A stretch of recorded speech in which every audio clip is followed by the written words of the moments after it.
La economía cayó 0.3% en el último trimestre, con sectores muy castigados. La industria, la construcción, el comercio, por ejemplo.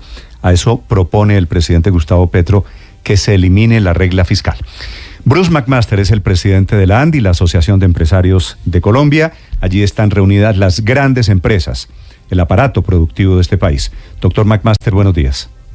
Buen día, Néstor, a usted y a sus oyentes. Con la cifra que usted tiene de caída en su sector, más de 6%, doctor McMaster, ¿a usted le gusta la idea de eliminar la regla fiscal?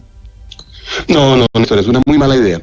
Y es una muy mala idea por varias razones. La primera es porque la regla fiscal no es otra cosa que una, digamos, decisión propia de los países de comportarse de forma que uno le pueda garantizar a los financiadores que le va a pagar su deuda. Y eso hace que los financiadores le cobren una tasa o le cobren otra. Entonces, si uno realmente, si uno de facto le termina diciendo a los mercados, yo no voy a cumplir esas condiciones, señores, lo que va a suceder inmediatamente es que se nos va a encarecer tremendamente la deuda, van a desaparecer una gran cantidad de financiadores del mercado y el gobierno nacional, especialmente el gobierno nacional, va a terminar pagando un servicio de la deuda que nos va a llevar a una situación aún peor. Realmente no es lo que hay que hacer en este momento. En este momento lo que hay que hacer es muy, pero muy serio y mostrárselo además al mundo. Sí. Doctor McMaster, la regla fiscal es una especie de camisa de fuerza para que los gobiernos sean serios y responsables y no gasten más de lo que tenemos, una norma, un protocolo para portarse bien. Pero en el pasado se ha eliminado temporalmente la regla fiscal.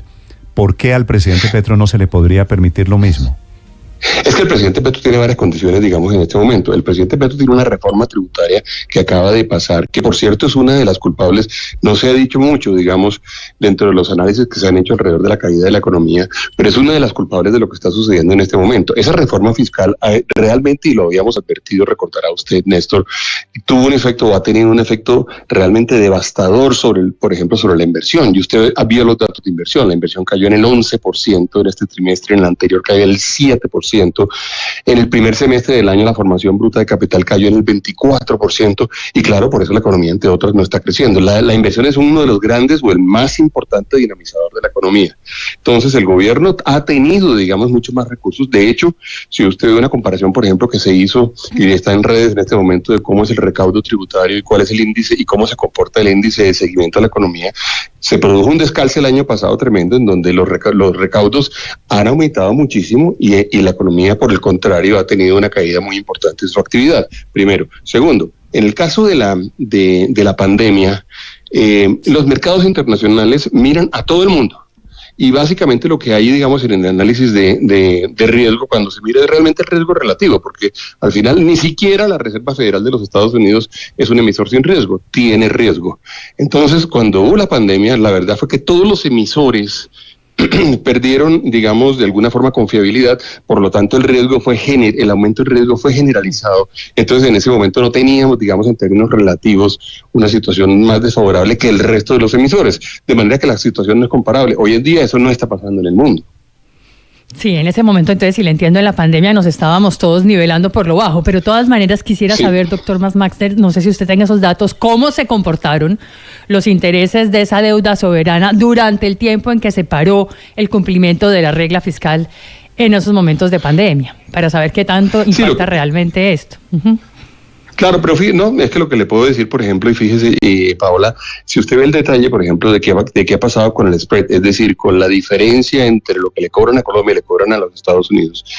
Cuando en el año 2022, a principios del año 2022, estábamos hablando de un spread que estaba en cerca de 200 puntos básicos. Hoy en día hemos estado, digamos, en niveles muy alrededor de los 400 puntos básicos. Es decir, sobre toda la deuda que Colombia tiene, la deuda externa que Colombia tiene, y especialmente sobre las nuevas emisiones, Colombia está pagando en este momento 2% más. Y eso, claro, le presiona al Ministerio de Hacienda. Eso, claro, presiona el gasto público y presiona el servicio de la deuda, que en este momento usted lo vio en el presupuesto general de la Nación, es de cerca de 90 billones de pesos. De manera que lo que Colombia tiene que hacer, lo tiene que hacer inteligentemente, es que el que primero termina pagando un eventual aumento en tasas es el gobierno nacional, porque es a quien le van a quitar eventualmente recursos por la vía de que le cobran más intereses. Es decir, no es una cosa ni abstracta, ni es ideología, ni es algo que es digamos, un invento de nadie. El gobierno está pagando en este momento mucho más por servicio de la deuda, además de que, por supuesto, con la pandemia terminamos más endeudados, eso es cierto.